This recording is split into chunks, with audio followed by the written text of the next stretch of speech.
Hello, this is Lou Eckert at the Agilent Call Center. I'd like to take you through some measurements that I'm making on a duplexer. This duplexer has basically two bandpass filters from an antenna port over to the receive port and from the antenna port over to the transmit port. Right now I've got the transmit port connected with the antenna port.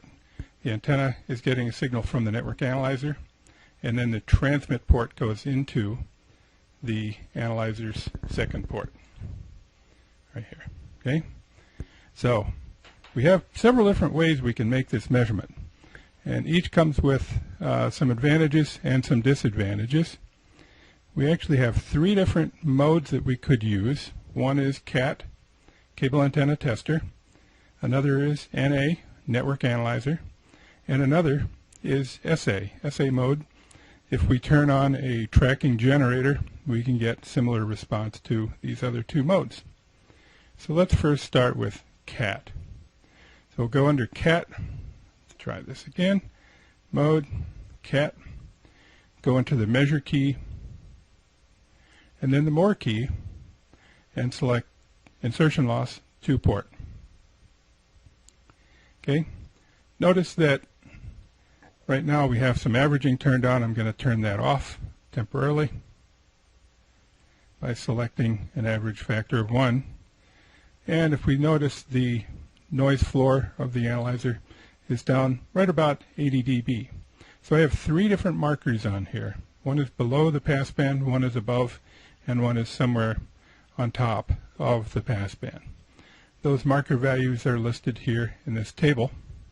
And what we'll do is compare these three different modes and see how they affect the dynamic range and the measurement noise floor. Okay, so what we're looking right now is at the CAT mode. Next we'll look at NA mode. So NA mode, if you notice, doesn't have quite as low a noise floor. Another thing to keep in mind is sweep time. In NA mode, if you want to reduce the noise floor, you can select a lower bandwidth. Notice that the noise floor gets better, but look at what happened with sweep time. For all these measurements, I'm using the same number of points, 201. So this gives you a kind of side-by-side comparison. So we've seen the CAT mode and the NA mode.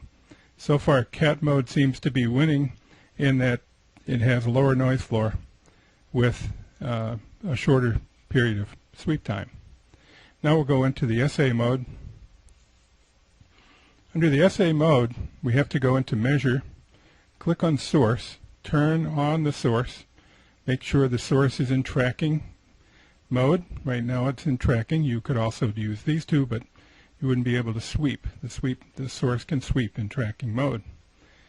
Right now my source power is 0 dBm, and I have this same filter response. Notice that the marker values are somewhere in the low 70 dB range on either side in the noise floor, and that's not quite as good as we saw under CAT mode or NA mode. So if we wanted to, we can actually reduce the IF bandwidth. But notice one thing. For one thing, the sweep time is a little bit longer, even though my noise floor is not quite so low. And if I wanted to, I could use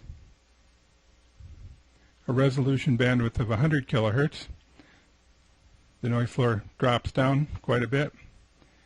My sweep time is still not as fast as before, and I'm probably in the ballpark of the first measurement mode, which was CAT mode. So you could conceivably use the spectrum analyzer mode. There may be a way you can take advantage of the preamp. However, at this high power level of the source, the preamp probably would get some overload. So if you turn the preamp on, or if you adjust the attenuators, you can make the measurement, you can improve and optimize the dynamic range in that manner. However, it takes some experimentation. To me, from what I can see, the better mode is CAT mode. With no averaging, my sweep time is pretty low, and my noise floor is also pretty good. Now, what if you needed 100 dB or 120 dB? You might be able to achieve that. However, the sweep time for this analyzer in any of these modes is probably going to be prohibitively long. That might be okay for final test if it takes a minute or 2 minutes to take a sweep.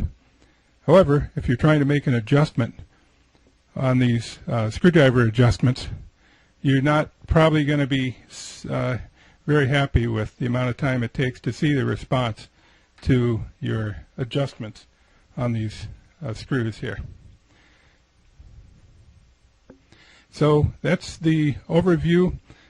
Just know that you can experiment with different things, bandwidth, averaging, number of points, to improve the sweep time and also improve the noise floor and dynamic range of the instrument. Hope this has been helpful.